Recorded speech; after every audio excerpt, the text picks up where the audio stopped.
Tres. Hola, buenas noches, hermanos. La paz del Señor esté con cada uno de ustedes. Mi nombre es Noé Martínez y es un gusto acompañando en esta noche aquí en su canal Huella Católica, y también hace con el canal del hermano Elmer Arana. Así que por estar aquí presente, sé que muchos se van a unir a la transmisión, sé que muchos también video posteriormente cuando ya finalice, pero es un placer que usted siempre esté pendiente de la señal católica, evangelizando por medio de la apologética, dejando huella por medio de la apologética. Ese es nuestro logo, perdón, ese es nuestro tema. Y es un placer esta noche, hermanos, contar con el testimonio real y verdadero de un ex protestante. Este hermanito fue protestante, si no me equivoco, durante 13 años de su vida, y hoy él viene a contarnos su testimonio, a darnos pruebas reales de lo que él fue en el protestantismo, cómo marcó su vida el protestantismo y cómo el Señor le permitió sacarlo de allí, salir de allí, del protestantismo. Así que bienvenido, hermano Fonseca, desde Nicaragua. Gracias por estar aquí en su canal, Huella Católica. Una vez más, bienvenido. Le dejo los micrófonos para que usted pueda saludar a toda la audiencia que nos está viendo totalmente en vivo. Bendiciones, hermanos. Sí, yo me llamo Alberto Fonseca. Fui protestante por alrededor de 13 años, tal vez un poco más. Reunía todas las características de un católico del montón que no sabía nada, no tenía ninguna incidencia no, participativa en alguna comunidad de la iglesia. Es más, ni iba a misa. Iba solo eventualmente cuando había algún evento social, alguna boda, algún bautizo, alguna cosa de algún amigo. Y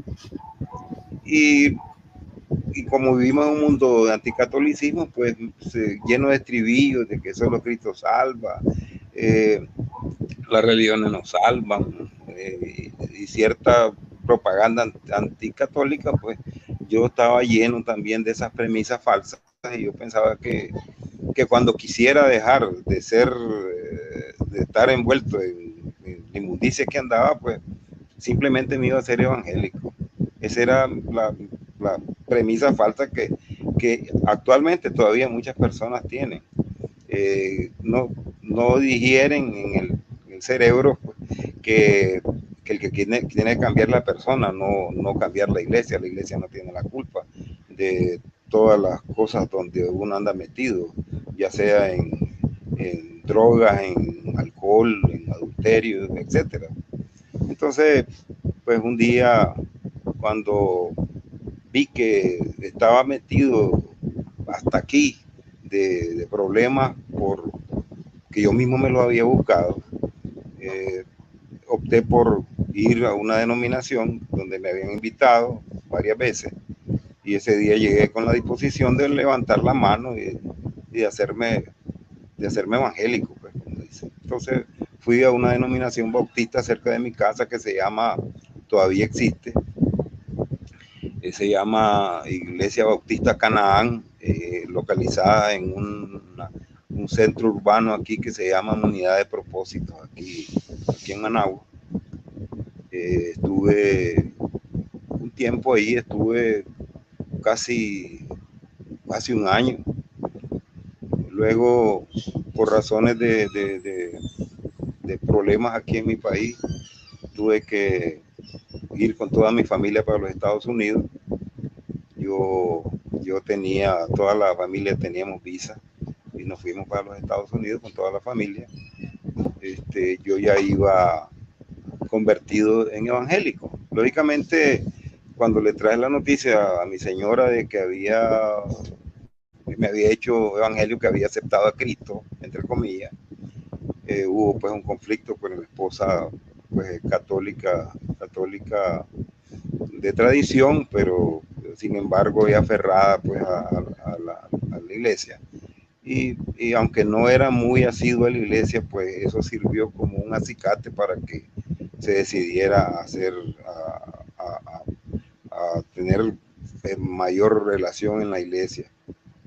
Cuando nos fuimos a los Estados Unidos, allá pues me aboqué con la primera iglesia evangélica que miré, que era cerca de donde yo trabajaba, y se llamaba Iglesia Comunitaria de Hialeah.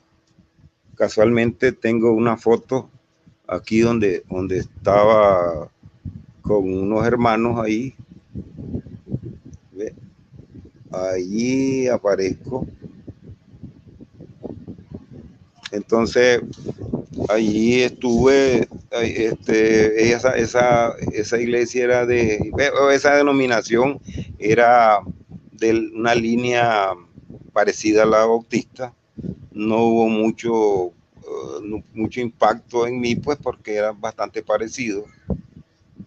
Sin embargo, como en Estados Unidos andamos rentando, la gente cuando llega, pues así inmigrante, tiene que andar rentando casa, pues rentamos una casa donde me salía más cómodo, otra que me encontré por ahí, otra iglesia, y resulta que esa iglesia era la línea pentecostal, totalmente diferente, más alborotado, más bulla, más que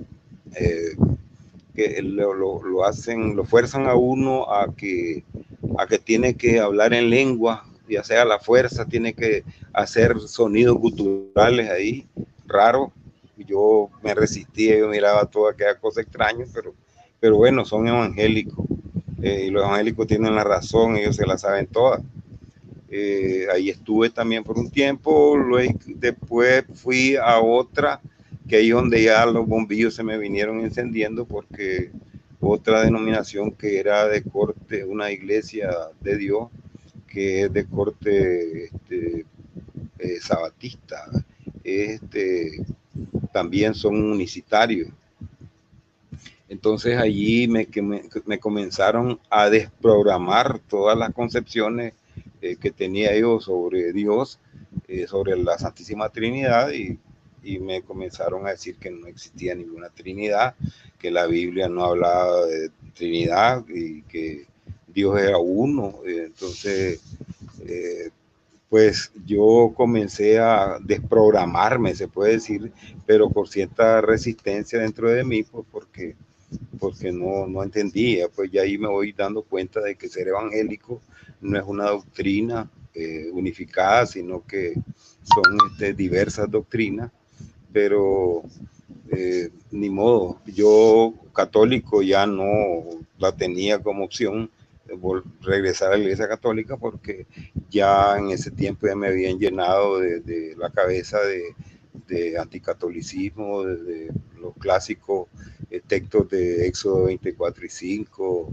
Salmo 115, Salmo 135. Yo estaba convencido de que la iglesia católica no era opción para mí, era idólatra, pagana, y todo lo malo que hay en el mundo es la iglesia católica, sus prácticas contrarias a la Biblia, pues eso era lo que yo concebía, me habían enseñado a concebir. A la par de ello, también en el protestantismo me comenzaron a hacer historias que los sacerdotes católicos mataron a Jesucristo. Por un lado, otra versión era que, bueno, los católicos mataban a todos los cristianos en el Coliseo de Roma, que los perseguían, que los martirizaban, que el catolicismo aliado con el Imperio Romano se confabulaba contra los cristianos, que Hechos 11:26 habla de los cristianos y los católicos no existían. Cosas como esas, en una mente totalmente falta de conocimiento, pues crece esas mentiras. Y fue así que pues yo repetí esas mentiras, aunque algo en mí resistía a las diferentes versiones.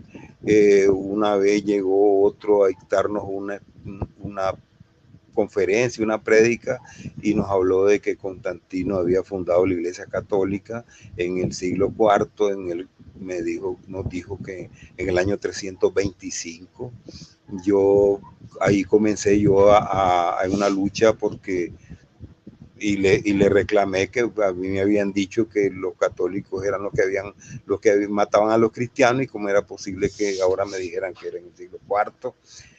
Y allá se comenzó a armar un conflicto en mi cabeza, pero en fin, en el fanatismo que estaba, pues ya no me daba para buscar cómo contradecir muy fuerte a los pastores. Luego me adherí a una denominación otra vez bautista, donde otra vez vuelvo con la Trinidad, el Padre, el Hijo, el Espíritu Santo. Allí estaba regentada por un pastor que era nicaragüense también, y muy buena persona, pues yo tengo buenos recuerdos de ellos como personas, incluso guardo pues recuerdos fotográficos de ellos. Ahí en esa última que estuve, aquí tengo fotos donde mis hijos lo llevaban. Aquí están, quiero ver, no sé si se miran. Ahí están mis hijos.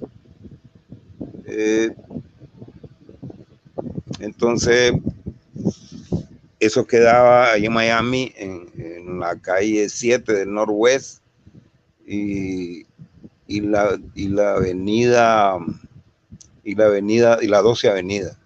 Entonces, así estuve por mucho tiempo en conflicto con mi esposa. Mi esposa se volvió más católica. En Miami ella estaba en la parroquia Corpus Christi, en la avenida Biscayne Boulevard. Y entonces ella estaba metida en todo tipo de comunidades y tratando de contrarrestar el ataque que yo le hacía todos los días, o por las imágenes, por los clásicos que nos meten a lo que nos fanatizan. Fue así que mi esposa luchaba mucho por eso, porque yo me volví un fanático, enemigo de la Virgen, enemigo de todo. El asunto comenzó, mi esposa me contrarrestaba con prédicas de Salvador Gómez y con gente que predica muy bonito. Yo los escuchaba ciertamente y analizaba y decía, qué bonito que predican, pero lo malo es que son católicos, porque si son católicos no pueden tener la verdad, por muchos textos bíblicos que digan. Ellos son la ramera, ellos son los paganos, ellos son los idólatras, etcétera. Bueno, así nos pasamos en el conflicto. Mi esposa tuvo que llevar a los niños a escondidas a que recibieran la primera comunión. Fue un gran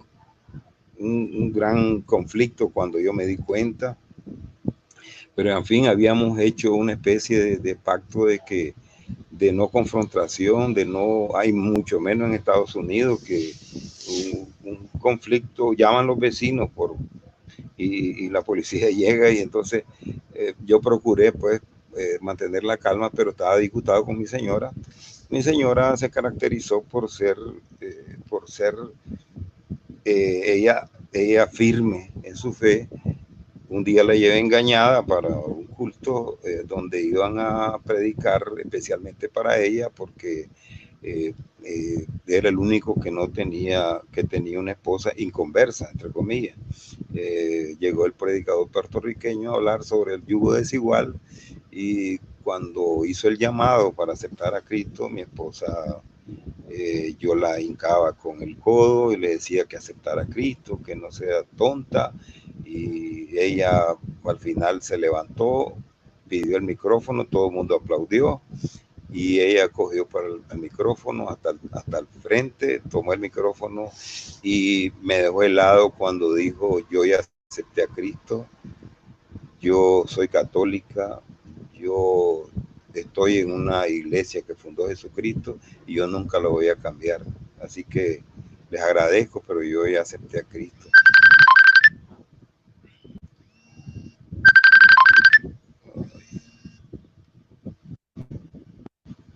Aló. Entonces, lamentablemente entró una llamada. Entonces, fue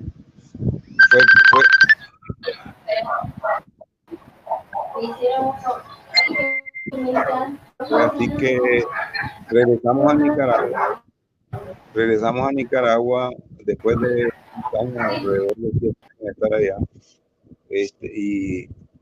Y aquí yo era conocido precisamente por mi anticatolicismo. Yo no podía ver a nadie con un crucifijo. Yo odiaba todo lo que era la Virgen, todas las imágenes de la Virgen. Mi esposa celebraba la Concepción de María, que es la patrona de aquí de Nicaragua. Y yo lo odiaba. En ese tiempo, cuando yo ya había cumplido 13 años de estar en eso, mi matrimonio era un caos total, prácticamente vivíamos una vida aparte. Mi esposa casi no nos hablábamos y ella optó por... un día me llamó y me dijo, andan 3 misioneros católicos aquí en nuestro barrio y el padre pidió que le diéramos alojamiento porque van a quedarse 15 días en el barrio evangelizando. Son unos niños, me dice mi esposa, son unos jovencitos, unos muchachitos y me da pesar porque son campesinos y ellos y ya va a terminar una especie de kermés que había después de misa y nadie se ha atrevido, nadie ha dicho me voy a llevar a uno. Y me dice a ver si me da permiso de llevarme uno a la casa porque nos dijeron que nos podíamos llevar aunque sea uno. Entonces yo, pensando en forma ya malvada, dije, yo tengo 3 catoliquitos aquí que los vamos a convertir. Y entonces yo le dije, llévate los 3, le digo, a la casa. Acordate que la escritura dice que no dejemos de practicar la hospitalidad porque llévate, si es posible traer tu trompa. Porque a veces, practicando la hospitalidad, a veces hospedamos ángeles y salió cierto, fueron 3 ángeles los que llegaron. Uno de ellos se llama Carlos Manuel Sicay, él es ahora sacerdote guatemalteco. Vinieron a mi casa y yo cuando a la hora de la cena, de mi oportunidad, digo, estos 3 catoliquitos yo los envuelvo rápido. Con los clásicos cuestionamientos sobre los ídolos, Éxodo 24:5, que todo protestante está obligado a saberlo, porque es con lo que se atemoriza a los católicos del montón. Y entonces él cuando estábamos sentados, con toda calma, yo sin Biblia, con toda calma comencé, a mi esposa le dijo, mi esposo es evangélico. Entonces a la hora que estamos cenando, ella, nos presentó, lo estuvimos ahí, y yo lo primero le digo, ¿ustedes que no han leído la Biblia? Sí, la leemos. El mayor tenía como 18 años. Había uno, 18, 17 y 16 más o menos. Entonces le digo yo, pues parece que no han leído, le digo, porque ustedes, Éxodo 24:5, léalo por favor. Y entonces yo pretendiendo con eso, yo apantallar, y como hacen actualmente los fanáticos, generalmente los que están comenzando mantienen ese fanatismo del Éxodo 24:5, los imágenes, los ídolos. Los muchachos con toda calma me decían, sí, ya lo hemos leído y me lo dijeron de memoria. No te harás imagen ni semejanza de lo que está arriba en el cielo, abajo en la tierra, en las aguas debajo de la tierra. Entonces le digo, ¿qué hacen ustedes con ese poco muñeco que tienen ahí, esa imagen? Y comienzo a cuestionarlo. Y entonces ellos empiezan a responder con toda calma. Mire, es que hay que leer el contexto de las cosas. Léame el verso 3, me dice. Y entonces el verso 3 dice, no tendrás dioses ajenos a mí. Y entonces de allí viene la prohibición de imágenes de dioses, me dice, porque en la Iglesia Católica no tenemos dioses y la cosa es que el hombre se me va extendiendo, me habla de Éxodo 25:18, que el Dios manda hacer los querubines, y eso yo no lo había leído. Como muchos protestantes actualmente, los protestantitos que andan por aquí, eso no han leído eso.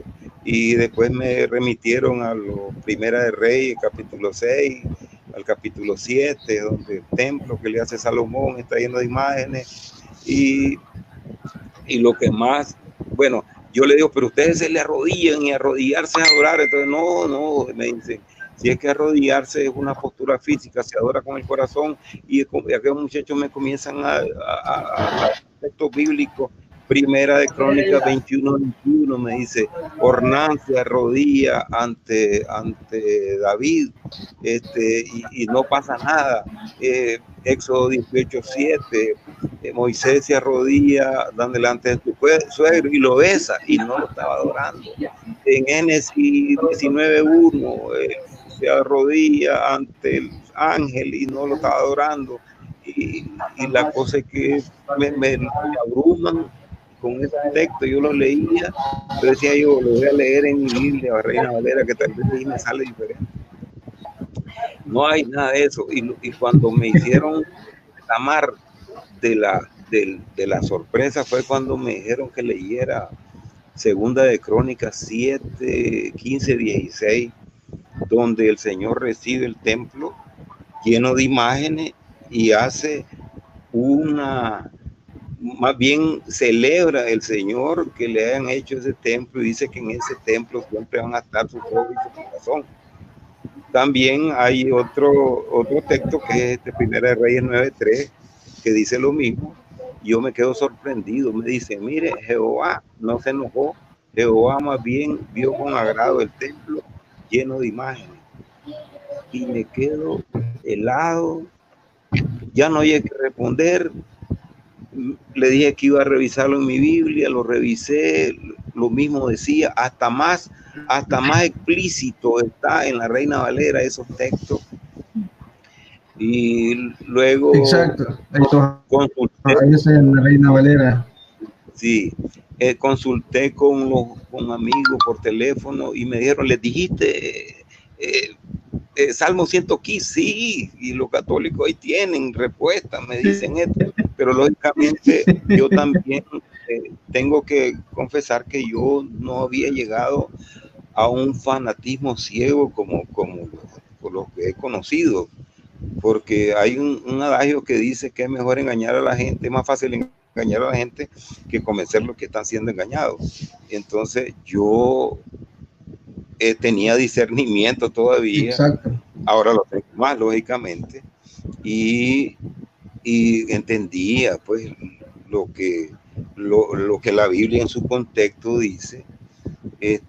Uno de los argumentos que me dijeron cuando yo estoy desesperado, le digo yo, pero decime en qué parte dice de que Jesucristo ordenó que hicieran imágenes pues de santos.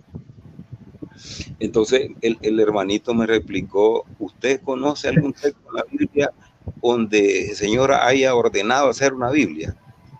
Entonces le digo, no he visto. Pues tampoco, él no ha ordenado, pero le dio autoridad a la iglesia para atar y desatar. Y en ese atar y desatar, la iglesia decidió hacer la Biblia, decidió recopilar los libros, adjuntárselos al Antiguo Testamento griego y hacer la Biblia sin que haya una orden explícita del Señor. Entonces me dice, es la autoridad que no tienen las otras iglesias, solo la iglesia que fundó el Señor. Yo me quedé anonadado. Lo malo o lo bueno fue que en cada comida con estos muchachos les tocaba un tema y en todos los temas tenían respuesta, porque realmente hay que decirlo, la Iglesia Católica tiene todas las respuestas. Lo bueno que fuera que Amén. Todos los católicos conociéramos esa respuesta. Entonces, en los diferentes Exacto, temas. Y por eso, hermano, perdón que lo interrumpa. Perdón que lo interrumpa. Por esa razón, hermano Alberto Fonseca, hoy esta noche usted está aquí, para que por medio de su testimonio, no solamente con el llamado a los hermanos, sino que también lo reciban aquellos hermanos católicos que están cambaleando en su fe, aquellos que pasan todo el tiempo metidos en los foros y leen algunas cuestiones que los protestantes curiosos decir, ¿será verdad? ¿Será mentira? ¿Qué hago? No sé. he ido a un curso de evangelización, nunca he ido a una catequesis.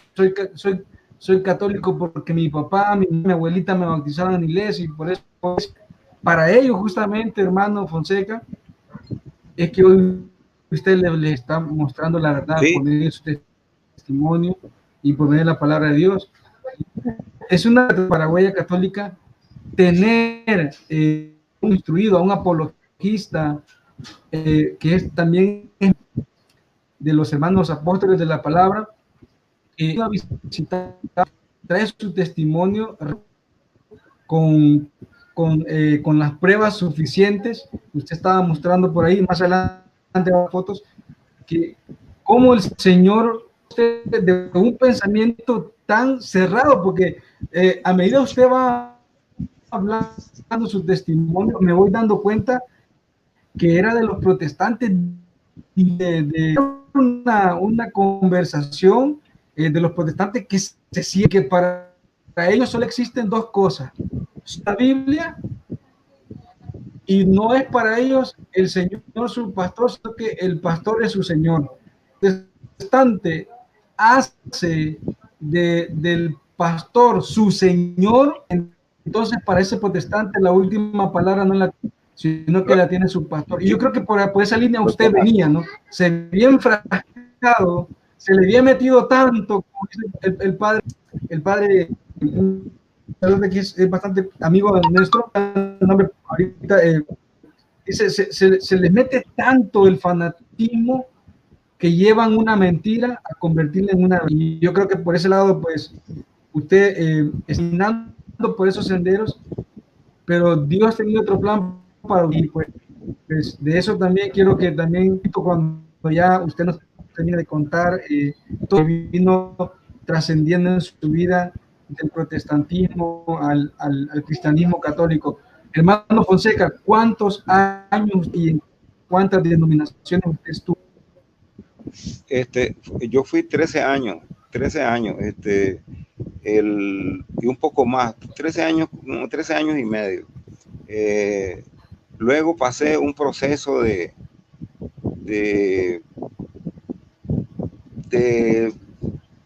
estaba con el proyecto que a todos los intérpretes falsos de la Biblia creemos que le interpretamos mejor que los demás, y entonces estaba ya soñando con formar mi propia denominación, porque yo le encontraba contradicciones, había encontrado contradicciones entre cada una de las 4 denominaciones que yo anduve, y entonces yo consideraba que si hacía una con lo bueno de cada una, yo iba a ser la mejor denominación. Pero, o sea, que me mantengo en una especie de un limbo, pero siempre como protestante, no, aunque ya no iba a los últimos 2 o 3 años, yo ya no iba, sino que yo mismo era a mi iglesia con el proyecto de tener mi propio grupo, basado en que mi interpretación privada era la mejor, como han soñado cada uno de los que han fundado denominaciones. Voy a mostrar una foto cuando yo, ese día que llevé a mi esposa engañada. Aquí estamos en esa denominación.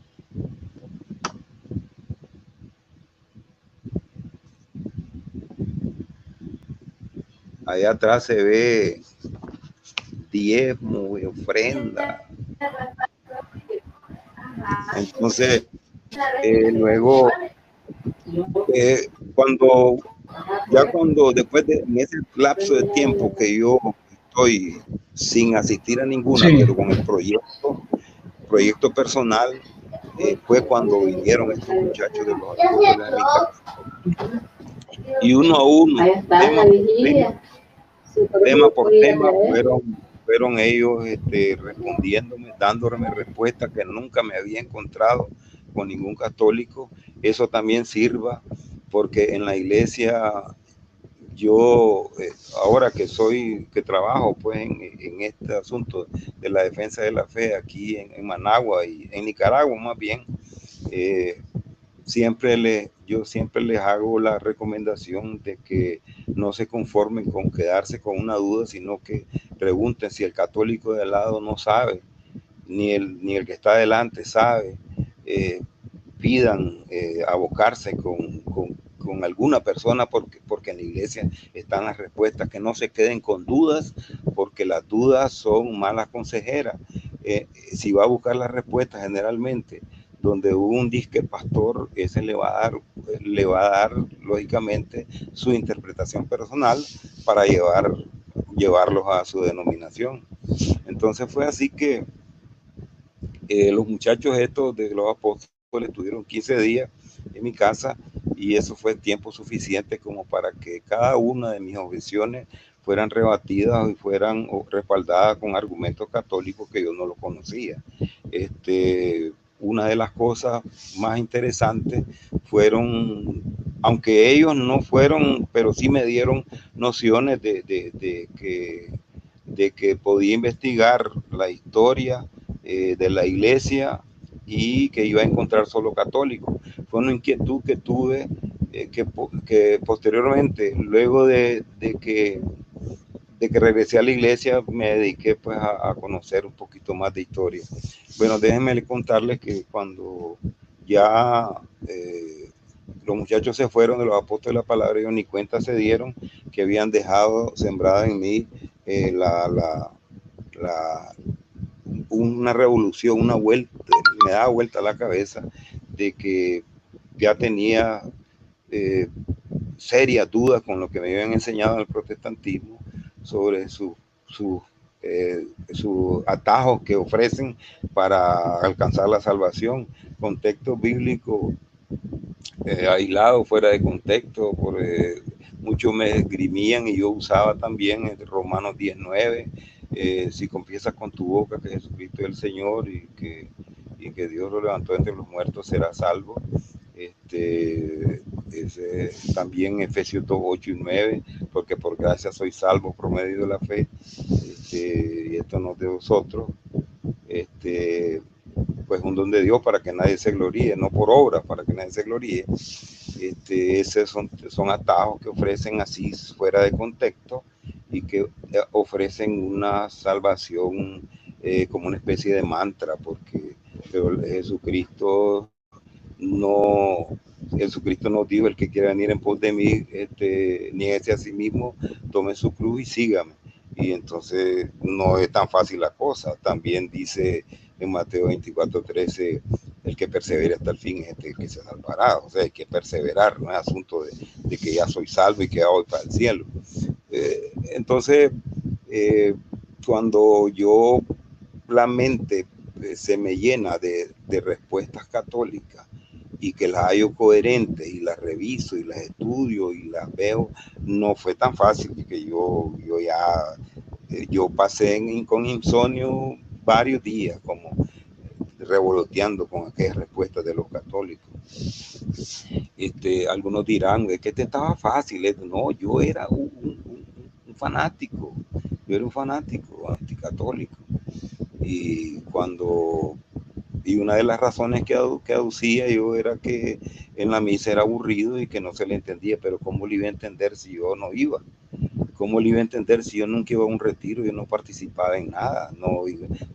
Daban algún retiro de formación, yo no iba. Yo nunca supe lo que era un retiro, ni ir a misa los domingos. Entonces pues era fácil, así son. En cambio mi esposa sí. Entonces ella, aunque no tenía ninguna formación en la defensa de la fe, pues por lo menos tenía una convicción católica, pues que era difícil de apoyar con tantos ataques. Fue así que un día le dije a ella que quería acompañar la misa, que quería ponerle atención a la misa, quería también conocer, que ella me explicara qué hablaban, qué decían en misa, y ella se emocionó, creyó que era broma y me contestó de mala manera, pero yo le dije muy bien a los ojos: realmente quiero regresar a la Iglesia Católica, quiero conocer qué es lo que enseña la Iglesia Católica. Y entonces fue que así que fui a misa la primera vez, todo el mundo asustado, pues que miraban, me conocían, y regresé a la iglesia, y poco mi señora me fue enseñando que todo lo que ella podía. Lo bonito del Señor, no soy digno que entres en mi casa, pero una palabra tuya bastará para sanarme, dice usted en la Biblia. Esto está lo del centurión cuando le pidió al Señor que le sanara al siervo. Entonces me fui llenando de una alegría, ir conociendo aquella, todo me venía resultando coherente. Y fue así que un día pues ya me decidí a confesarme. Ya a mí me habían metido en la cabeza que había que confesarse directamente con Dios, y me habían enseñado la doctrina de confesión protestante, aunque más bien no es confesión, sino que una notificación a Dios, porque ellos ya son salvos, ellos van para el cielo. Nosotros usábamos, por ejemplo, Jeremías 17:5, maldito el hombre que confía en el hombre, sin leer el resto del texto, y luego Mateo 6:6, cuando ores, entre en tu cuarto y tu padre. Entonces, y después lo juntábamos con Primera de Juan 1:9, que si confesamos nuestro pecado, él es fiel y justo para perdonarnos. Entonces, con eso es una doctrina. Y aunque era una doctrina de notificación, porque ya nosotros somos salvos, ya Cristo lo hizo todo en la cruz, según la doctrina protestante. Entonces, yo me confesé, sentí una gran alegría, como un quinto en pesos encima. El sacerdote ya estaba sabido, porque el sacerdote conocía a mi esposo y ya le habían hablado de mí, había venido a mi casa y yo me corría cuando él venía, porque me parecía que era el diablo y cosas así. Entonces el sacerdote se sorprendió porque yo me fui a confesar. Ahí me di gusto sacando todo, una confesión de ¿cuántos años? 13 años de protestante, y tenía como 15 años antes de no ir a misa ni nada. Tenía como casi 30 años de no asistir a la tal vez como unos 25 años. Entonces resulta que ya estaba bien pesadito, hermano. Sí, estaba en un saco fuerte, grande el que llevé. Y luego cuando comencé, yo ya iba todos los domingos y comencé a devorar, a leer la Biblia, a leerla más, a seguir revisando las cosas bonitas que iba encontrando ya con mayor sentido, porque también allí me puse a estudiar. Lo primero que me puse a estudiar fue la historia, y ahí en la historia, el cuento de Constantino, que antes de aprender apologética me puse a estudiar historia, y resulta que cuando nació Constantino nació el 27 de febrero del año 272. Para ese tiempo teníamos el Papa número 26, que es Félix. Incluso hasta me aprendí los nombres de los papas en el orden, porque yo estaba decidido a conocer la iglesia. Y ahorita las puedo decir, y no estoy viendo nada, no tengo ningún apunte. Pedro, Lino, Anacleto, Clemente, Barito, Alejandro, Sixto, Teleforo, Higinio, Pío, Aniceto, Sotero, Eleuterio, Víctor, Seferino, Calixto, Urbano, Ponciano, Antero y Fabián, ya llevamos 20. Cornelio, Lucio, Esteban, Sixto II, Dionisio el 25, Félix el número 26. Para ese tiempo fue que nació Constantino. ¿Cómo puede haber fundado la Iglesia Católica si ya teníamos Papa el número 26, que todavía no le decían Papa, era el obispo de Roma? Después de Félix, Eutiquiano, Cayo, Marcelino y Marcelo, ahí tenemos 30. Después de Eusebio, 31, y tenemos a Melquíades el 32, que era el que estaba al frente de los cristianos en la catacumba cuando Constantino, después de derrotar a Magencio en la batalla del puente Milvio, que fue en el 312, en el 313 promulga el edicto de Milán, el edicto de tolerancia, que 2 años antes había sido proclamado por Galerio. Sin embargo, los cristianos no le habían creído, en cambio a Constantino sí le creyeron. Y los cristianos, los católicos, porque Hechos 11:26 habla de los católicos. los católicos salieron de la catacumba con su obispo de Roma al frente, que era Melquíades, el número 32, que murió 2 años después, en el 314, y luego le sucedió Silvestre, que tuvo 21 años. Todo eso lo aprendí antes de conocer un poquito de apologética, para que no me engañaran con la historia y para desenmascarar a los que andan diciendo cuentos, que en los cultos les respondía yo amén. Ahora no me hacen esos cuentos. Y yo les enseño a mis hermanitos que conozcan la historia de verdad. El edicto ¿cómo es? El concilio de Nicea en el 325, lo hizo la iglesia, lo convocó con Constantino. ¿Pero por qué lo convocó con Constantino? No porque fuera primer papa, como dicen, sino porque las leyes en Roma no permitían que nadie pudiera hacer una convocatoria de esta envergadura si no fuera el emperador. Entonces Constantino hizo la convocatoria, y ahí donde se hizo el trabajo de rebatir a Arrio. Pues entonces, bueno, yo toda esa historia ya la conocí, la historia de verdad, comprobable, no los cuentos que me hacían. Entonces me llené de una convicción católica, pero sin conocimientos de apologética. Tuve que pasar por un trance con el pastor, entre comillas, donde yo había levantado la mano por primera vez, para que el Señor me condujera a conocer un poquito más la defensa de la fe, porque el hombre me avasalló en un supermercado aquí en Managua, cuando tuve que confesarle ante la insistencia de él, porque él quería que yo le ayudara en un campito que le llaman, para ir a fundar una iglesita, un caramancherito en una comunidad aquí cercana a la capital. Y yo me negué, le dije que no podía, porque entonces él comenzó a preguntarme que a dónde me estaba congregando, y yo evadía decirle que me había dicho católico, porque le tenía miedo. Yo sabía, como muchos católicos mal formados, le tienen miedo a los parientes cuando vienen a visitarlo, que cuando son protestantes, porque los van a avasallar con textos bíblicos. Quiero hacer un paréntesis con unos hermanitos que yo les estaba evangelizando, unos campesinos, y los campesinos me dicen: mire, aquí, me dice, nosotros corremos al que nos viene a querer sacar de la iglesia católica. Nosotros le decimos que nosotros lo que le podemos leer es Mateo 2. Entonces le digo yo: Mateo 2, y que lo que le leen ahí: no te metas conmigo, que yo no me meto con vos. Entonces así estaba yo, no sabía nada. Y el hombre, el pastor en el supermercado, cuando le confesé que yo pertenecía a la parroquia Señor de los Milagros, aquí en Managua, en la iglesia católica, él me gritó: pagano, idólatra, el perro vuelve a su vómito, etcétera, etcétera. Me sentí avasallado, quería acordarme de todos los textos que me habían enseñado los muchachos que me habían dado, y no me acordaba de ningún texto católico, no sabía yo.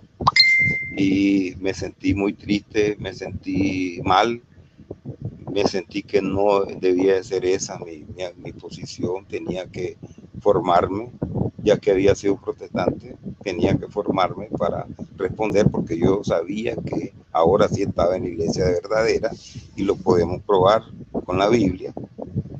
La iglesia es la que fundó Jesucristo, y opté pues por meterme a estudiar un poquito de apologética. Yo siempre lo digo, yo no soy ningún erudito, yo no soy teólogo, solamente trabajo en el campo donde se mueve Satanás, en llevarse a las personas más humildes, porque las personas más humildes son las que son pastos de esta marabunta de sectas que nos invaden. Dice Primera de Timoteo 6:10, que la raíz de todo lo malo es el amor al dinero. Estoy seguro que si ese impuesto vitalicio que le ponen con el diezmo a los hermanitos, o a lo que se atienen quienes lo cobran, no hubieran tantas sectas. Pero el interés, el subyugar, fanatizar a alguien para hacerlo dar el 10% de todos sus ingresos, es una crueldad, y le tienen que entregar cuentas a Dios por eso, porque saben muy bien que están estafando a los pobres ingenuos.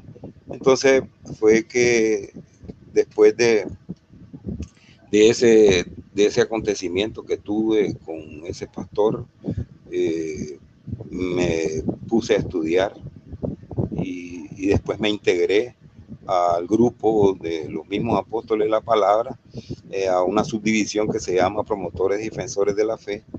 Y salimos a los campos aquí.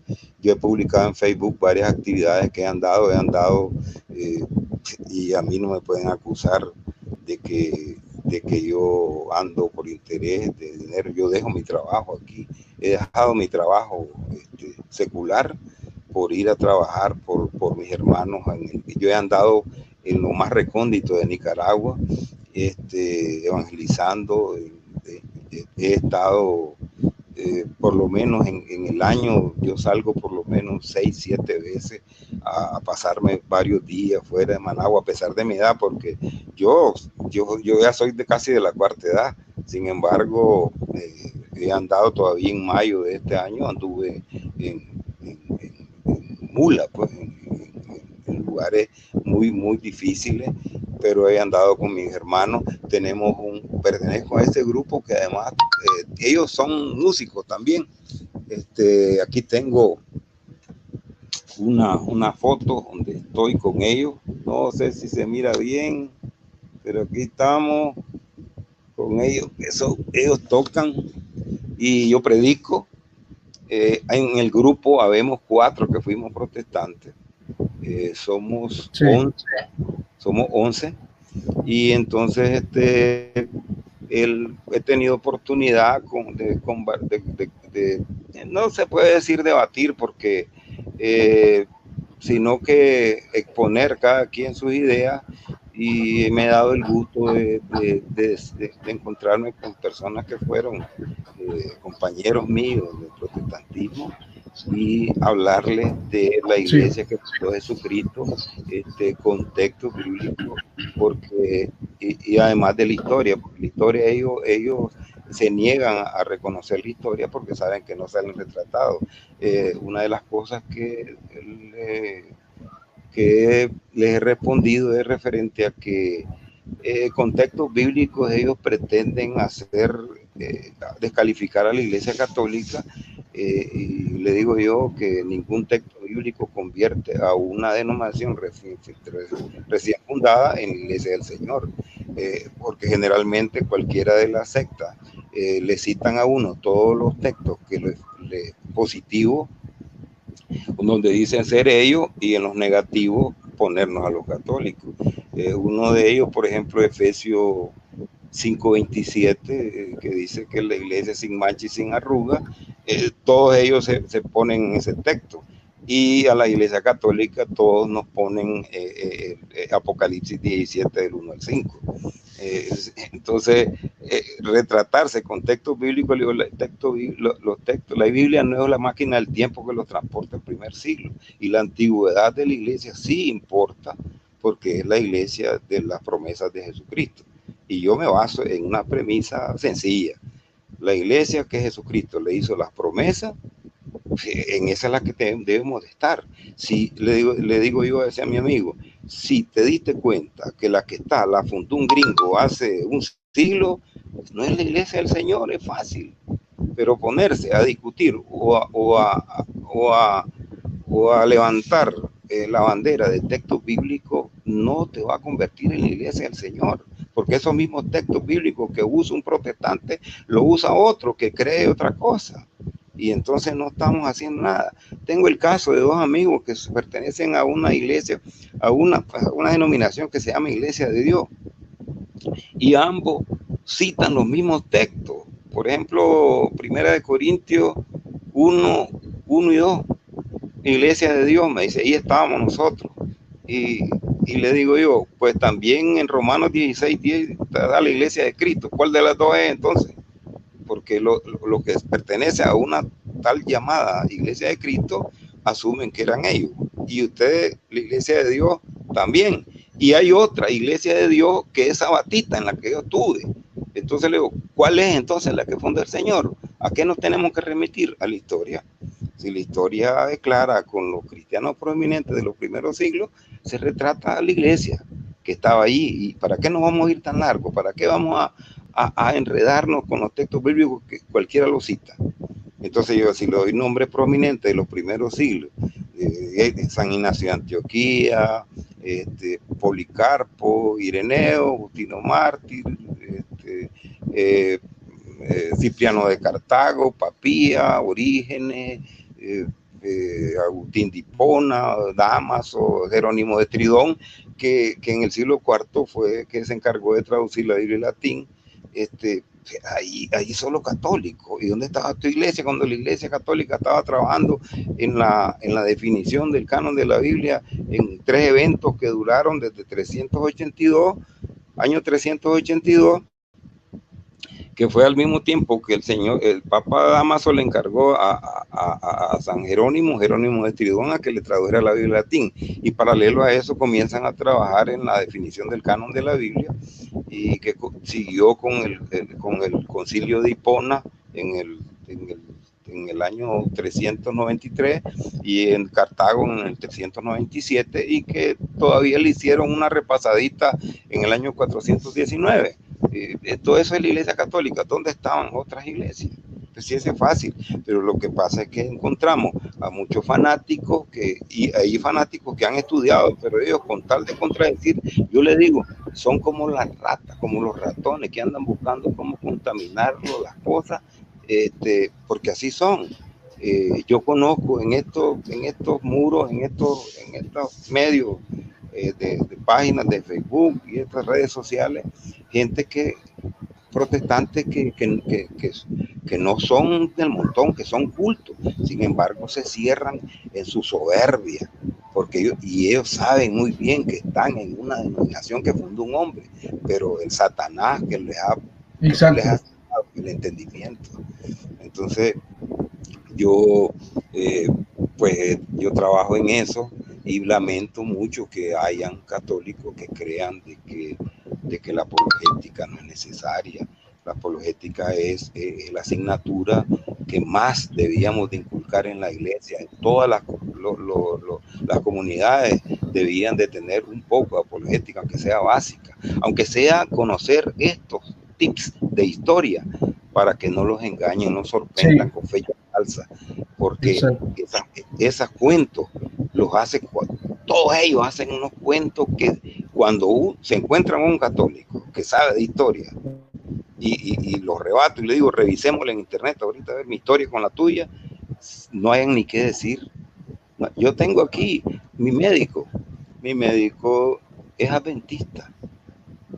Yo creo que era, porque últimamente está enojado conmigo, porque yo por respeto yo llegaba cuando él estaba dando sus charlas ahí a consulta, y él tenía sus discípulos ahí, él era adventista, y yo por respeto yo no me metía, pero a mí me picaba la boca por meterme a decirle, pero yo por respeto no lo hacía. Sin embargo, él me miraba, me decía, ¿usted es católico? Sí, le digo, soy católico, pero hasta allí.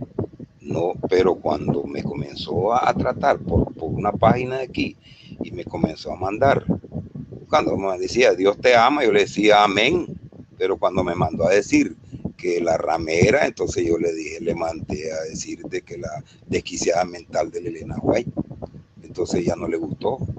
Entonces ya comenzamos y me mandó la historia de Constantino. Entonces yo le dije que esa es la historia de verdad. La historia de verdad. Usted sabe qué cosa es el crismón, usted sabe qué cosa es las letras chi y ro en la visión que había tenido Constantino. Esa es la palabra Cristo en griego. Y yo le comencé a decir cosas que se quedó sorprendido, porque así a capela le dije también cuándo había nacido Constantino, quién era su madre, quién era su padre, la historia de Santa Elena, la historia de Constancio Cloro. Se quedó asustado porque él creía que estaba hallándose con un católico del montón, y yo de historia he aprendido bastante. Claro. Entonces al final me ponía, me mandaba así escritos ahí, copy pega de artículos sobre el día sábado, y entonces yo también le mandaba textos sobre el domingo y la comencé a cuestionar. Yo ya me le metí en lleno a cuestionarle y sus prácticas, le digo que se hacen prácticas, ordenanzas que quedaron clavadas en la cruz, le digo, y ya le puse, me sale que Mateo 5:17, que el Señor dijo que no vino a abolir la ley. Sí, no la vino a abolir, le digo, vino a cumplirla, pero a cumplirla Él para que no la cumpliéramos nosotros, porque las ordenanzas que nos eran desfavorables las clavó en la cruz, le digo, y en Colosenses 2:14. Él se queda sorprendido porque imagino que cree que todos los católicos estamos sentados en la banca y estamos dormidos. Yo ahora, hermano, un típico católico que llegamos a bostezar a la iglesia a la hora de la misa. La iglesia católica tiene muchas formas ya cuando nosotros conocemos el valor que tiene la iglesia, porque no dejemos de dejar así por así, que digan la iglesia, no, vamos a dejar bien claro cuál es la iglesia que fundó Jesucristo, con historia y con Biblia. Entonces, la iglesia que fundó Jesucristo tiene las promesas de Jesucristo, de que nadie la va a poder destruir y que Él está con ella hasta el fin de los días, además de que le dejó al Espíritu Santo para que la acompañara, para que la guiara, para que la aconsejara, para que la condujera a la verdad. Y los textos ahí están. Y esa iglesia es como el cuerpo de Cristo. No es válido, hermano, no es válido. Y esto que le sirva a los católicos, que le digan que solo Cristo salva, pretendiendo arrancarle la cabeza a Cristo y pegarle un puntapié al cuerpo. Cristo no se separa de su iglesia, están intrínsecamente unidos, y lo dice claramente. Saulo lo entendió bien cuando en Hechos de los Apóstoles, que le dijo, ¿por qué me persigue? Ese Saulo, que era un hombre muy culto, muy empapado de la doctrina de Gamaliel, él le dejó bien claro que perseguir a esa iglesia es perseguirlo a él. En otras palabras, ¿qué aprendió Saulo? Amar a esa iglesia es amar a Jesucristo. No se separan, no están separadas. Lo dice también la Biblia en Marcos 10:9. Lo que Dios unió no lo separó el hombre. Entonces, por eso Saulo, cuando va en la casa de Ananías, cuando se le caen las vendas, teológicamente se le cayeron las vendas del entendimiento también, porque él fue el que más hizo apología de esa unión entre la iglesia y Jesucristo. Cuando él dice a los Efesios 1:23, que le dice, él es la cabeza, su iglesia es su cuerpo. Y cuando le dice a los Colosenses 1:19, cuando lo hace comparado con el matrimonio en Efesios 5:25-32, y cuando dice, nadie aborrece a su cuerpo, al contrario, lo cuida y lo alimenta, así mismo hace. Lo cuide, exacto. Qué lindo es esos textos cuando uno como católico lo va descubriendo y se va llenando de una convicción católica, hermano. Y yo quisiera... hermano, eso es bien importante. Hermano, perdón que lo interrumpa, pero lo que usted acaba de decir es importantísimo, que un cristiano católico, cuando lee la palabra de Dios, no solamente la lea porque se le dio la gana leerla, sino que vaya comprendiendo lo que se está leyendo. Y eso no se va a lograr mientras no le pidamos a Dios que necesitamos para entender la palabra y para poder defender la fe. Para llegar a ese punto que usted dice, de que un cristiano entiende esos textos maravillosos, que son una perla, un tesoro para el cristiano católico a la hora de defender, tiene que ese cristiano católico primero estar enamorado de Jesucristo, segundo, amar intensamente a la iglesia, y tercero, querer defender a esa iglesia. Cuando se encuentra en ese punto, hermano, ahí es donde comienza ya a dar fruto lo que usted está diciendo. Allá le gusto a leer la palabra de Dios y descubrir nuevas cosas. Por ejemplo, un par de semanas, un par de meses atrás, leía un capítulo de Mateo 23, creo que aquí lo tengo marcado en mi Biblia, quiero ver si está, de Mateo 23, versículo 29, y descubrí algo interesante en ese capítulo. Leyendo yo la Biblia porque normalmente la palabra de Dios la leo llevo el celular en la mano y como tengo mi crónica, tengo una, por acá quiero ver si se ve, tengo una Biblia, entonces yo voy leyendo algunos textos bíblicos, tratando la manera de aprender para andarlos aquí recitándolos o que me sirvan para un debate.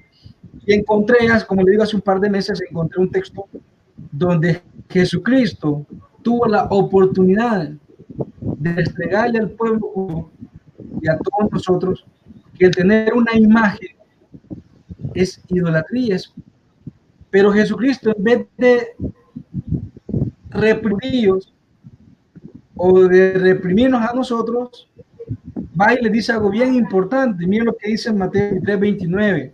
Dice: hay de vosotros, escribas y fariseos, hipócritas, porque construyen los sepulcros a los profetas y adornan los monumentos de los santos. Si nosotros hubiéramos vivido en el tiempo de nuestros padres, no habríamos tenido parte con ellos en la sangre de los profetas.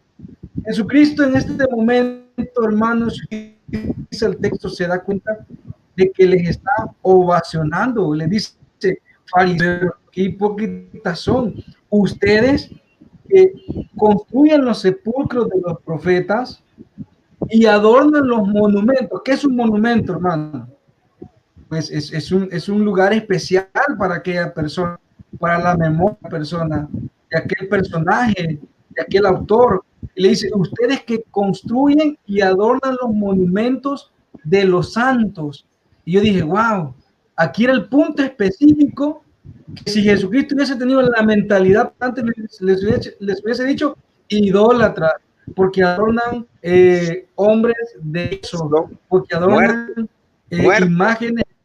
Exacto, muertos. Era el punto específico para que Jesucristo exaltara la doctrina protestante, pero todo les señala a los judíos, dice: sí, ustedes que pasan todo el tiempo adornando los monumentos de los santos, que los construyen, pero no dan testimonio de esa fe, no siguen, exacto, no aprenden nada de ellos. Eso es lo que Jesucristo les sirve.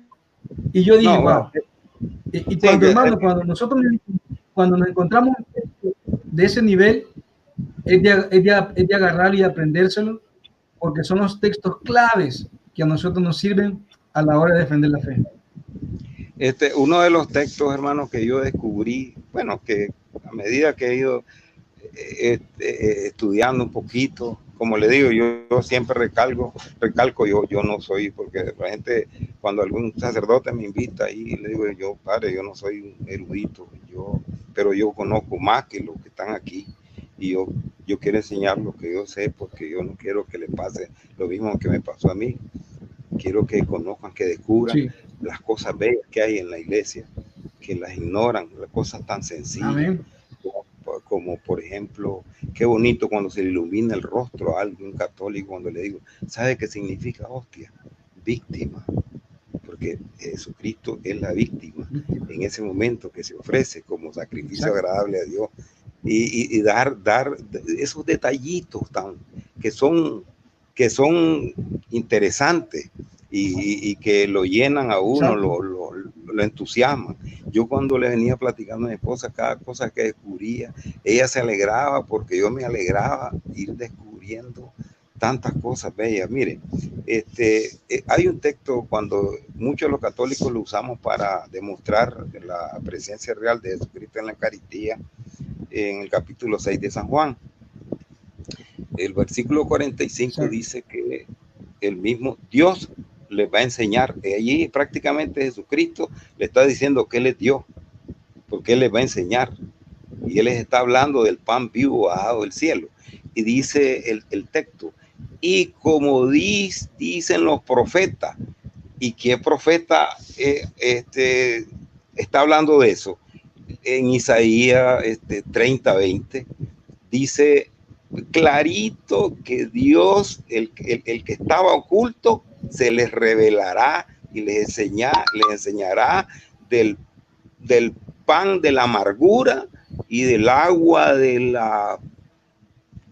la congoja, algo así, o de la tristeza, pero es bello cuando yo lo busqué en los profetas. ¿Quién profeta dijo esto? Isaías 30:20. Entonces, cada cosa que va descubriendo uno lo llena de una convicción católica. El mensaje es, hermano, yo soy católico de convicción total. A pesar de que yo soy un anciano, pero activo, trabajando en la iglesia, y yo hago el llamado a mis hermanos católicos que no se conformen con ir a misa, que si les parece aburrida la misa, que aprendan qué cosa es la Eucaristía. Ese es un tesoro que tenemos nosotros, que muchos católicos no lo han sabido apreciar, no lo saben apreciar, que cuando los que descubrimos ese tesoro nos emocionamos. Yo todavía, desde que la primera vez que recibí la Eucaristía, regresando a la iglesia, yo no he dejado de emocionarme cada vez que voy a recibir al Señor. Me da una emoción nueva siempre, porque sé lo que significa, sé el valor de esa comunión con el Señor dentro de mi cuerpo. Una convicción católica que yo quisiera transmitir a todas las personas con que yo trato. Sin embargo, desafortunadamente tenemos mucha gente displicente, mucha gente tibia, mucha gente que está durmiendo todavía. Yo siempre les leo el texto de Efesios 5:14, despierta tú que duermes, levántate de entre los muertos. Y también les leo el texto de Isaías 56, que habla sobre los perros mudos que dice, acérquense en las fieras del campo a devorar, porque los vigilantes están durmiendo, son como perros mudos. Muchas veces los católicos, con perdón, la palabra lo dice el profeta Isaías, como perros mudos permitimos que ofendan a la iglesia, ofendan a la Virgen, ofendan toda nuestra fe, y no podemos responder porque no sabemos, no hemos querido saber. También les enseño que si se sienten que no pueden aprender, que sienten que ya es imposible que puedan aprender a cierta edad, yo le digo que nunca es tarde para aprender. Y les pongo el ejemplo de Ezequiel capítulo 37, sobre que le dice, profetiza sobre esos huesos muertos, y esos huesos muertos se llenaron de carne y se convirtieron en ejército. Así los católicos, a los muertos tenemos que levantarnos porque esta iglesia es la del Señor, y es nuestro deber, trabajar para el Señor. Nosotros le vamos a tener que rendir cuenta. A mí me van a decir, Alberto, vos fuiste protestante, vos llevaste a mucha gente al error. Ahora tenés que trabajar, y yo cada día que trabajo sé que sigue otro, porque yo pienso seguir hasta que Dios me dé ánimo, me dé fuerza para seguir, porque es mi deber, hermano, es mi deber. Y incluso si hay que ir muchas veces tenemos hasta que pelear con algunos hermanos que no entienden todavía la apologética, que consideran como que es pelear. No es pelear.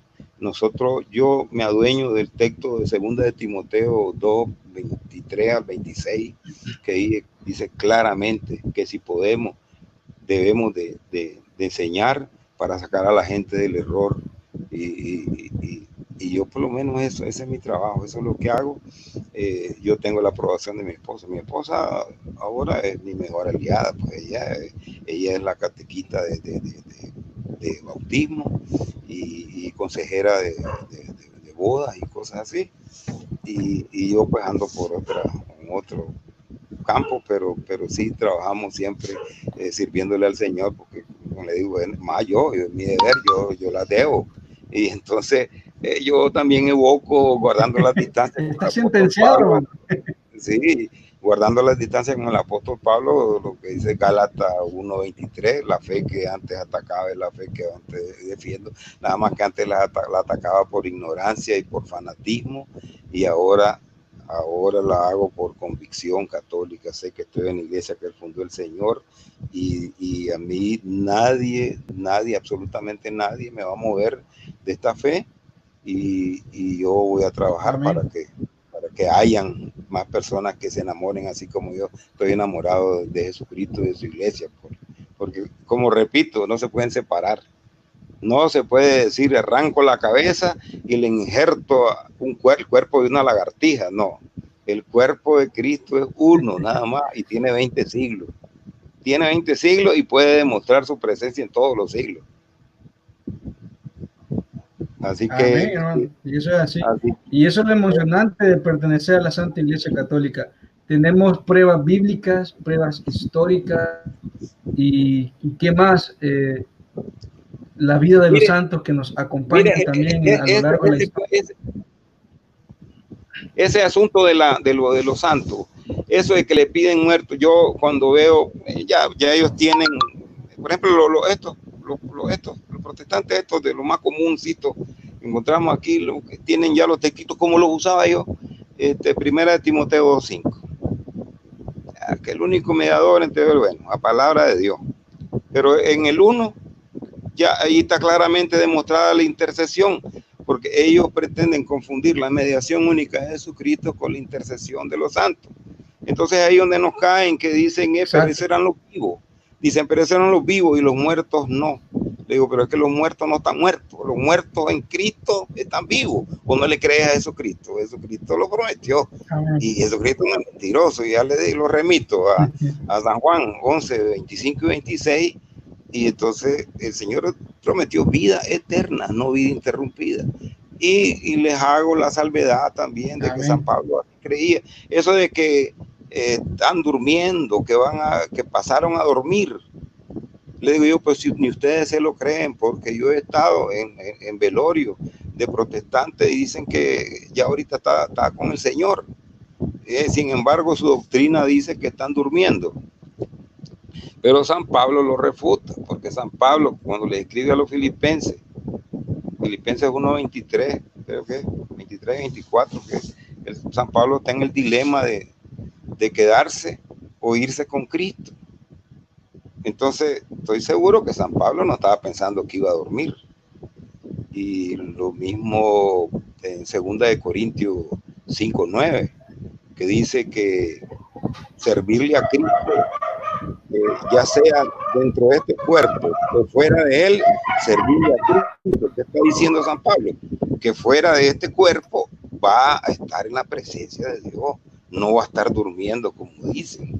Entonces, pero me dice, pero ¿por qué pero cómo pueden interceder? Pues porque están vivos, ellos no han perdido su capacidad de amar, es más, están en una condición superior, porque el hecho de estar ya sin pecar, compartiendo en la gloria de Dios, en la presencia de Dios, tienen todavía mayor facilidad para interceder por nosotros. Pero ellos quieren que todo aparezca en la Biblia exacto, así. ¿No? Es que lo cuestiona uno, ¿por qué no dice Papa? ¿Por qué no dice? Solo cosas que los pobres no pueden discernir. Los santos no perdieron su capacidad de amar y de interceder. Y una de las pruebas, hermano, que está allí en la Biblia, en Apocalipsis 6, del 9 al 11. Y abrí el 5º sello y miré la alma de los que habían sido muertos por causa del evangelio. Quiere decir que habían sido muertos, y las miró y estaban hablando y le dijeron, Señor, ¿hasta cuándo vas a hacer justicia en la tierra? Entonces, y esos muertos, le digo, ¿qué están haciendo ahí hablando? Y enterados de lo que pasa en el mundo, que no se ha hecho justicia, y pidiéndolo a Dios que la haga. ¿Qué significa? Que están vivos y que interceden. Hay un texto también muy interesante que es bueno tomarlo en cuenta, que es Jeremías 15:1, donde dice el Señor, el mismo Señor sugiere que los que han sido fieles a Él están vivos. Por Jeremías 15:1 dice que ni que venga Moisés, ni que venga Samuel, yo estoy para ustedes, porque el Señor le mencionó a 2 muertos, si están muertos. Entonces se menciona eso porque podían, cabe la posibilidad que lleguen a interceder, que llegaran a interceder por el pueblo. Entonces eso prueba de que los santos no están muertos. El otro Eclesiastés 12:7 dice que el cuerpo va a la sepultura, a la tumba, pero el alma, el espíritu va Señor. Entonces están vivos, nosotros no tenemos muertos. Esa es la iglesia triunfante, que tenemos la ventaja que somos parte de esa misma iglesia, ese mismo cuerpo único de Cristo, porque ese cuerpo está unido a esa cabeza, Cristo. Yo le digo, todas estas cosas a mí me emocionan, porque es un privilegio que hay que cuidar, pertenecer a la iglesia del Señor y trabajar por ello, trabajar por la iglesia. Yo creo que es el mejor regalo que el Señor nos da la oportunidad de hacerlo y de corresponderle así a todas las bendiciones que el Señor nos ha dado. Yo le doy gracias a Dios. Ya ahorita es mayor los años que tengo en el catolicismo que los que estuve en el protestantismo, y la verdad que cada día lo saboreo mejor. El protestantismo, yo tengo que reconocer que ellos me enseñaron a leer la Biblia. Sin embargo, y hay personas muy buenas, pero también hay mucha gente malvada, hay mucha gente que esté por malvada, que están ahí por soberbia, por arrogante, y mucha gente también está engañada, mucha gente que de buena fe están allí, pero desafortunadamente es muy difícil porque están fanatizadas. Yo le doy gracias a Dios que mi fanatismo no llegó a imponer sobre el patrocinio y pude regresar a la iglesia, pero hay muchos fanáticos que le creen, como usted dijo anteriormente, le creen más al pastor que lo que dice la Biblia. Muchas cosas que se las enseñamos nosotros en la Biblia, ellos no la creen. Por ejemplo, en la Eucaristía, cuando el Señor dice, mi carne es comida verdadera, como es mi cuerpo, mi carne sí es comida verdadera, ellos no la aceptan. Es símbolo, a pesar de que Jesucristo mismo que es verdadero. Otra premisa falsa del protestantismo, que eso de la sola escritura, no hay un solo texto que diga que todo está escrito, no hay un solo texto. Tampoco la otra premisa protestante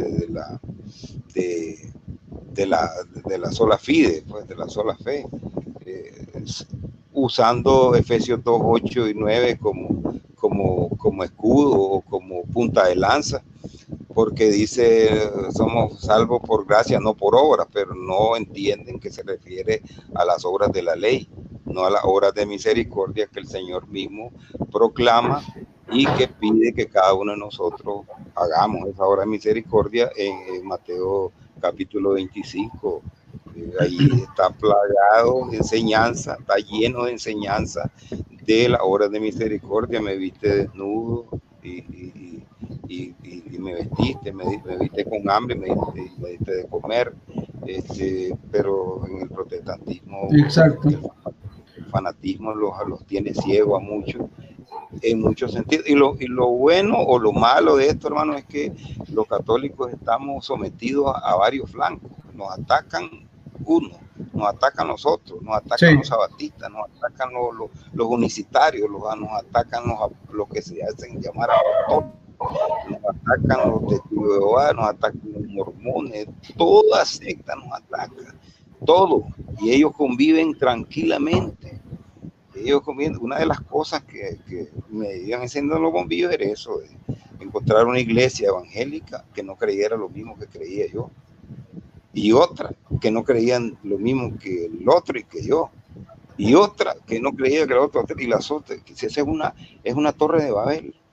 ¿Cómo está seguro el que está en los pentecostales que es la fe que le proclaman ellos la verdadera, si los otros pentecostales no creen lo mismo, si los bautistas no creen lo mismo, pero ellos no se atacan entre ellos. Sí, tienen diferentes doctrinas. Es muy Hay difícil.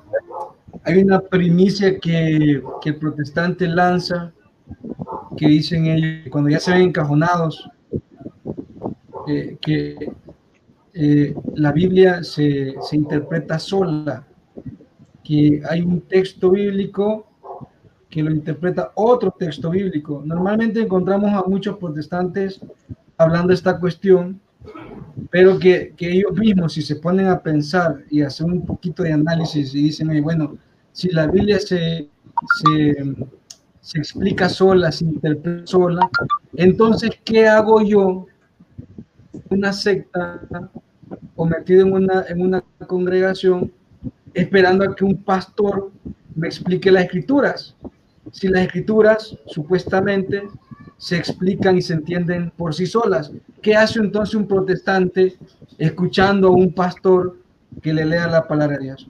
Pues está esperando que el pastor le interprete la palabra de Dios, pero ahí es donde ellos caen en la contraposición, caen en una mentira que, como decimos aquí en El Salvador, la mentira avanza, bueno, mejor dicho, la mentira tiene patas cortas y llega hasta que la verdad la alcanza, ¿no?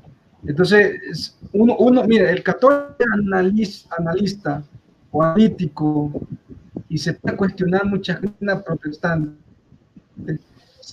Protestante tiene tantos huecos, tiene tantos vacíos, que al final esa doctrina no lleva nada más a construir un castillo de paja. En cambio, la doctrina católica es una doctrina muy sólida bíblicamente. Toda la doctrina católica está en la Biblia, plasmada en la Biblia. Toda la liturgia de la iglesia está también en la Biblia. Entonces, esa es la riqueza también en conjunto con la misión apostólica y con el magisterio de la iglesia. Pero, regresando al punto, es gracioso escuchar a un protestante decir Dios o la Biblia se interpretan a sí misma. Entonces, ¿qué hace usted en un culto escuchando a un hombre, a un pastor? ¿Qué hacen ahí? Esa es la contradicción que ellos se dan y caen en esos vacíos, ¿no? Ahora, hermano, para ir finalizando el video, ese testimonio de poder que usted ha ido a dar, nos emociona mucho que nos haya mostrado algunas fotos de su pasado protestante, en cual sale con algunas personalidades que hoy pues son programa protestante. ¿Qué opina usted, hermano Alberto Fonseca, sobre aquellos católicos que dicen es lo mismo congregarse aquí en la iglesia como estar en otra? Al final todas predican la palabra de Dios. ¿Qué le diría a usted, católicos tibios? O también, ¿qué le diría usted a esos protestantes que dicen, no, Cristo no fundó una iglesia, lo que Cristo dejó es el evangelio, nos salvamos? Porque muchos de ellos, con tal de no decir su denominación, se escudan en esa primicia o en esa falacia, mejor dicho, en esa falacia protestante, de decir, Cristo dejó un evangelio de vida, un evangelio de poder, y no importa dónde vayamos, lo importante es la palabra de Dios y cumplir los mandamientos de Jesucristo, que es lo que normalmente un protestante nos va a responder. ¿Qué le diría usted? ¿Se queda mismo estar aquí en esta iglesia como otra? Y al protestante que dice que no importa dónde estemos, que sigue el evangelio de Jesucristo. ¿Cuál sería su respuesta, hermano Alberto Fonseca? Yo siempre lo remito a leer 1 Corintios 15, 1 y 2, donde San Pablo le dice, les recuerdo el evangelio que le proclamamos, el evangelio que ustedes creyeron, el evangelio que lo salve siempre y cuando lo conserven tal y como se los enseñamos, porque si no habrán creído en vano. Entonces, el evangelio que proclaman en cada una de las denominaciones, pues y es fácil comprobarlo, pues si es que no se necesita ser Albert Einstein.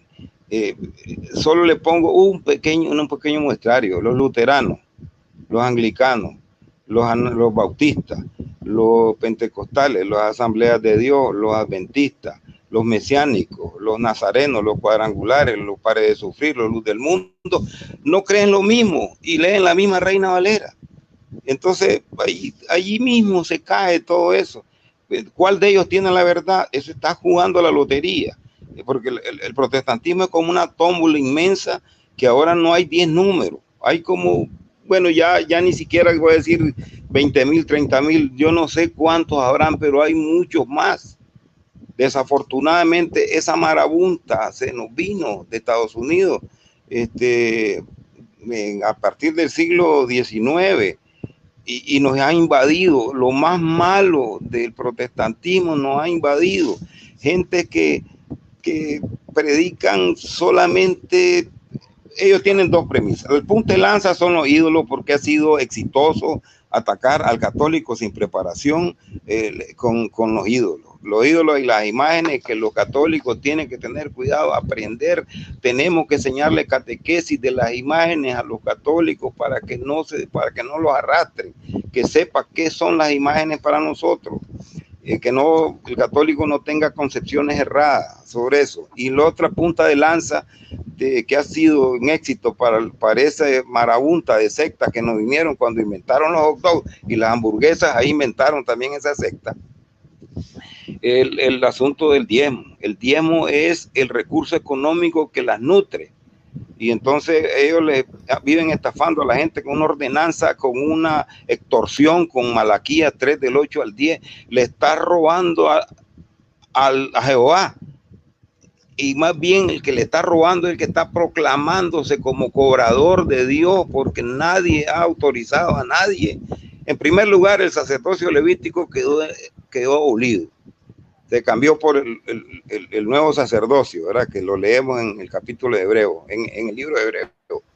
Y en segundo lugar, ningún pastor es levita, ni sus clientes son judíos para que los extorsionen con una ordenanza del Antiguo Testamento. Malaquías 3:8 al 10, yo creo que es el texto que más se lee en las denominaciones protestantes.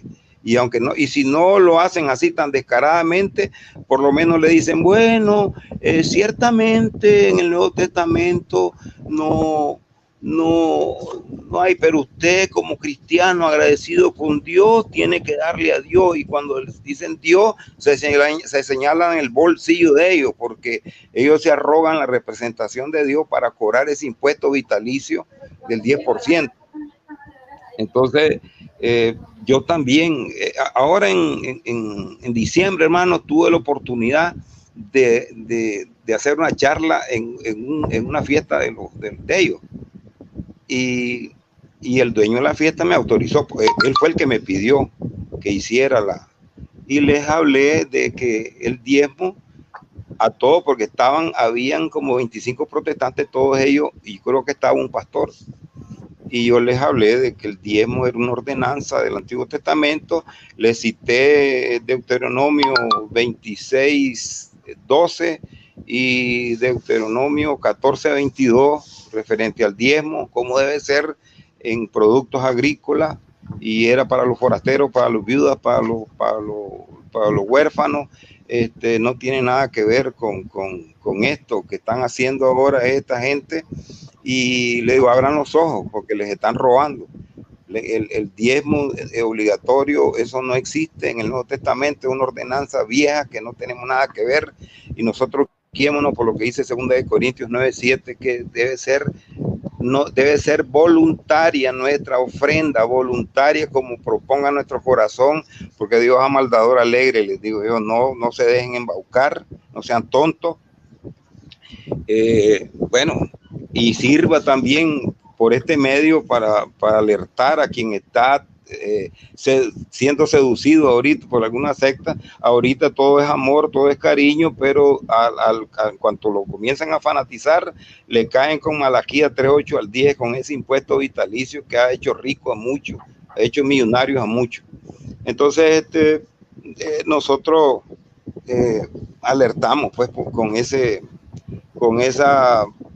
con ese robo. Esa es una estafa.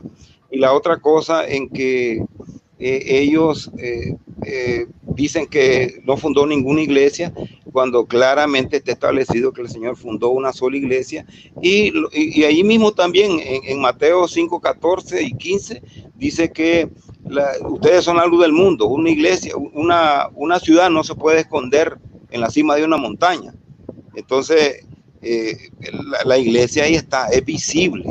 La iglesia es visible y evidentemente dejó a hombres que lo mandó, lo escogió, lo llamó, como dice Marcos 3:13, lo llamó por su nombre y lo mandó a predicar el evangelio, como dice Mateo 28:30, 19, Mateo 28, 19, Mateo 28, 19 y 20. Los mandó a predicar el evangelio a esa gente. Dicen, bueno, pero esos se murieron y para eso dejó el Espíritu Santo. No, se murieron, pues el Señor mismo explica en Lucas 14, 28 y 29, explica que nadie comienza un proyecto sin hacer los cálculos suficientes para terminarlo, porque se van a burlar de él. Entonces el Señor mismo previó eso y dejó que hubiera la sucesión apostólica que claramente se plasma en la Biblia con la imposición de manos. Entonces, al morir los apóstoles, sus sucesores continuaron con el trabajo de predicar el evangelio y es un evangelio nada más, con un pastor, como lo estableció el Señor. El buen pastor nombró un pastor antes de subir al cielo. El contexto es antes de subir al cielo, que dejó un pastor, de San Juan 21, del 15 al 17, y nosotros, los que le obedecemos al buen pastor, obedecemos al pastor que nos dejó, el buen pastor. Parece un trabalengua, pero así es. Seguimos al pastor que nos dejó a cargo, el buen pastor. Entonces, exacto, y eso Apocalipsis, si no me equivoco, Apocalipsis 12 dice claramente que los hijos de la mujer que siguen los mandamientos de Jesucristo y dan testimonio de ese Jesucristo. Los únicos que hemos seguido el mandamiento de Cristo y hemos dado testimonio de Jesucristo es la Iglesia Católica, es la Santa Iglesia. Y que amamos a la vida. Sabemos que Cristo, exacto, y que somos hijos de esta mujer prefigurada en el Antiguo Testamento, prefigurada en Apocalipsis 12, pero que es nuestra María la que da luz a ese hijo varón que va a regir las naciones con vara de hierro, ¿no? Entonces es importante para el cristiano católico conocer todos estos aspectos y que el cristiano católico está invitado a ser obediente a lo que Cristo establece, a lo que Cristo Pedro apacienta mis corderos, Pedro apacienta mis ovejas, Pedro apacienta mis ovejas, es decir, dirígelos, confírmalos. Jesucristo, que es el buen pastor y que da la vida por las ovejas, nos está dejando a un pastor visible en la tierra, y ese pastor visible es Pedro. Y como hijos obedientes y que damos testimonio de fe sobre lo que Cristo, lo menos que podemos hacer es ir a Jesucristo que nos dejó. Nos dejó a un visible, y ese es Pedro, donde Cristo quiso fundar su iglesia, donde Cristo le dice: a ti te daré las llaves, Mateo 16, 19, a ti te daré las llaves del reino de los cielos. Lo que haces en la tierra, y lo que desates en la tierra, quedará desatado en el cielo. Muchos protestantes preguntan: a ver, católicos, denme el texto bíblico donde Jesucristo le da las llaves a Pedro, porque dice: a ti te daré en un futuro, pero no aparece donde Cristo le da las llaves. Yo creo que el protestante vive en un mundo ficción, que no capta cuando lee la palabra de Dios, donde declara que Jesucristo le está diciendo: te daré las llaves del reino de los cielos, y agrega: lo que ates en el cielo, ahí le está dando ya las llaves, ahí le está dando la autoridad. El protestante quiere encontrar en la Biblia que diga: el Cristo en el monte tal le entregó las llaves a Pedro y le dijo: aquí están las llaves que te prometo. No, Jesucristo en el mismo versículo 20 de Mateo 16 le está diciendo: a ti te reino de los cielos, lo que ates, es decir, aquí te las estoy entregando. Cuando dice lo que ates, le está dando la autoridad. Lo que ates quedará en el cielo, y lo que desates en la tierra quedará desatado en el cielo. Y también, hermano, esa entrega de la llave es con los eventos posteriores. El hecho de nombrarlo, de que apaciente sus ovejas y corderos, ya es lo mismo, es entregarle esa llave. Lo que dice Lucas 22, 31 y 32, mira que Satanás ha pedido permiso para sacudirlo como un trigo que se limpia, pero yo rogaré por ti para que tu fe no se vallezca, y cuando regreses confirmes a tus hermanos. Todo eso, eso implica autoridad que está siendo entregada, y hay que ver la autoridad de un rey a un mayordomo. Con mucha más razón el rey de reyes, en el caso de Pedro, que previamente él le había cambiado el nombre porque él se llama Simón. Y si analizamos ese texto, cuando él le cambia el nombre a Simón, si lee un poquito para atrás, cuando los dos seguidores de Juan, él le señala: ese es el Cordero de Dios. Entonces aquellos ya dejaron de seguirlo a él, se fueron a seguirlo a Jesucristo. Y cuando Andrés, que era uno de ellos, mira a su hermano, lo primero que le grita: hemos encontrado al Mesías. Y entonces llega y se lo presenta, y el Señor, de primas a primera, analizando ese texto, de primas a primera, no le dice nada, pero solo queda viendo fijamente a los ojos y le dice: Simón, hijo de Juan, ahora te va a llamar Kefa. Y Kefa es un apodo. Que le digan: te vas a llamar piedra. Nadie se llamaba así. Si nadie se llamó así, le pudo haber dicho: te vas a llamar poste, te vas a llamar silla, te vas a llamar, qué sé yo, muro. Pero le digo: te vas a llamar Kefa, piedra. Y que yo me imagino que Simón se ha de haber quedado: ¿y por qué me puse ese nombre? Qué raro lo que me dijo. Sí, qué raro. Y luego se lo aclara cuando él le dice: tú eres Pedro. Entonces tú eres Kefa. ¿Te acordás que yo te dije que te iba a llamar Kefa? Bueno, ahora yo te digo que tú eres esa piedra, y sobre esa piedra yo voy a edificar mi iglesia. Y las promesas que subsiguientes. Confunden también los hermanos con poner que nosotros con ese texto que queremos poner a Cristo como la piedra principal, y que Cristo es la piedra angular, pero es que no entienden que Cristo es la piedra que desecharon los constructores, como dice el Salmo 118, 22. Pero en este caso los constructores eran los judíos que desecharon a Jesucristo. En este caso es Jesucristo el constructor que usa a Pedro como piedra de fundamento de su iglesia, y él mismo se constituye como la piedra angular, como lo dice en Efesios 2:20 San Pablo. Entonces no hay contradicción. Ahora también hay que notar que hablan de la confesión de Pedro y nos citan el catecismo, el numeral 424, que dice que la iglesia, que fundó su iglesia sobre la declaración de fe de Pedro. Pero no entienden los hermanos separados, los hermanos protestantes, que la confesión no está separada del nombre nuevo, que es Pedro.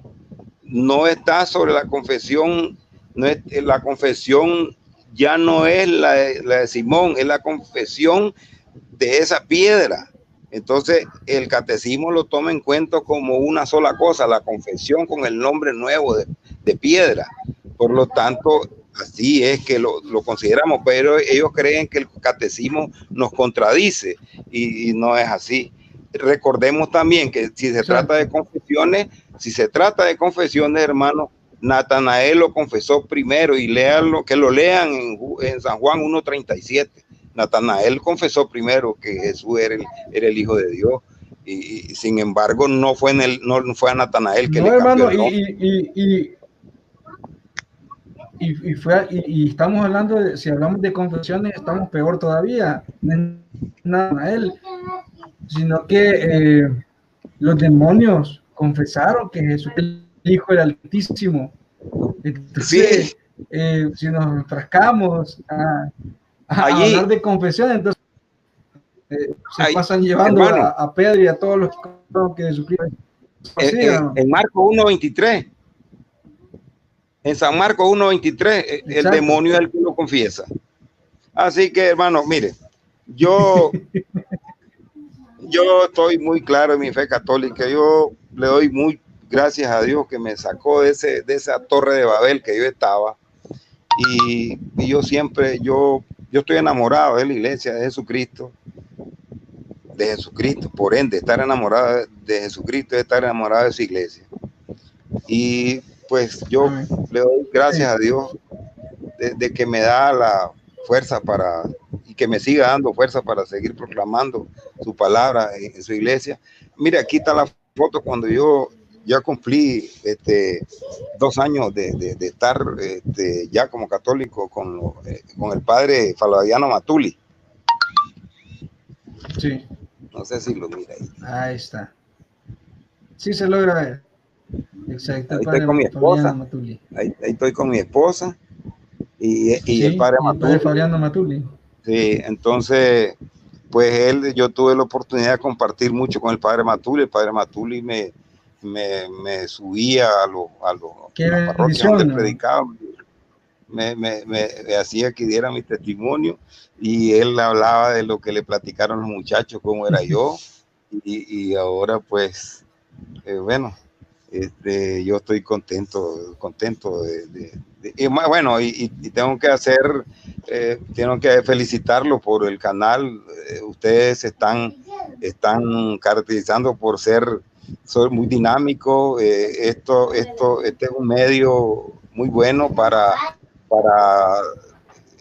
proclamar el evangelio verdadero, la iglesia verdadera, y no importa, nos atacan, nos dicen todo lo que quieran decirnos, pero nosotros estamos llenos de una convicción y un entusiasmo, y ustedes que son jóvenes, entusiastas, dinámicos, bueno, los viejitos vamos a quedarnos en el camino, pero ustedes tienen la antorcha en la mano para proclamar esa verdad en esta iglesia. Yo estoy muy contento. Miren que yo he encontrado grandes hermanos aquí en estas redes sociales. Ya ves, bueno, algunos hermanos que he tenido la oportunidad de compartir con ellos en otros países. Yo he estado allí en El Salvador, estuve en El Salvador ahora en noviembre. He estado en Honduras, en Guatemala, en Costa Rica, y bueno, y aquí en Nicaragua, toda la zona norte y central de Nicaragua. Al lado de Occidente he ido pocas veces, pero sí he ido, me han llevado algunos sacerdotes, y pues vamos a seguir trabajando, hermano, y este canal, como le digo, una buena Excelente, hermano. herramienta. Yo felicito a todos los que están involucrados en este canal. También felicito pues al hermano Misael Alexander, creo que Misael, Wilfred Misael, sí, que ha estado muy entusiasta. A mí me recuerda, bueno, yo no he perdido el entusiasmo, pero me recuerda los primeros meses que yo estaba ya con la Comisión Católica, que yo quería ir a debatir con cualquiera y todo, pero así el hermano está, porque él descubrió el tesoro, y claro, ahora él se constituye un bastión más. Y ustedes, hermanos, también los felicito. Todos son jóvenes, todos llenos de fortaleza y dinamismo y convicción, hermano, que los felicito, y espero algún día poder abrazarlos personalmente. Lástima que ahorita en El Salvador está cerrado la frontera. Y Nicaragua, Sí, no se puede entrar por el Nicaragua, virus, pero... Nicaragua está cerrada en otra forma. Ahí le platico cómo, pero está cerrado también. Excelente, hermano. Luego platicamos. Hermano, hermano, de verdad, todo el equipo de Huella Católica le envía un fuerte abrazo donde quiera que usted esté allá. Le rogamos y por usted que siempre tengan la paz de Jesucristo en su hogar y que la bendición de Dios siempre los alcance en todo momento.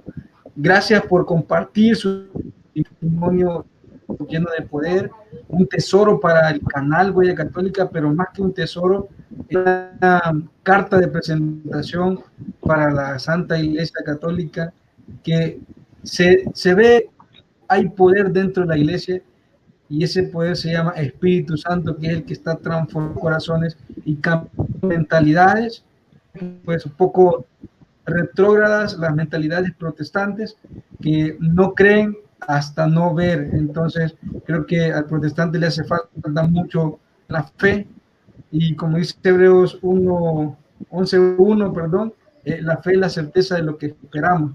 El católico sabe que es fe, es tener fe y convicción, y por eso pues vivimos esta fe muchas veces sin necesidad, sin convicción, por amor a Dios. Gracias, hermano Alberto Fonseca, por compartir su testimonio al canal Huella Católica.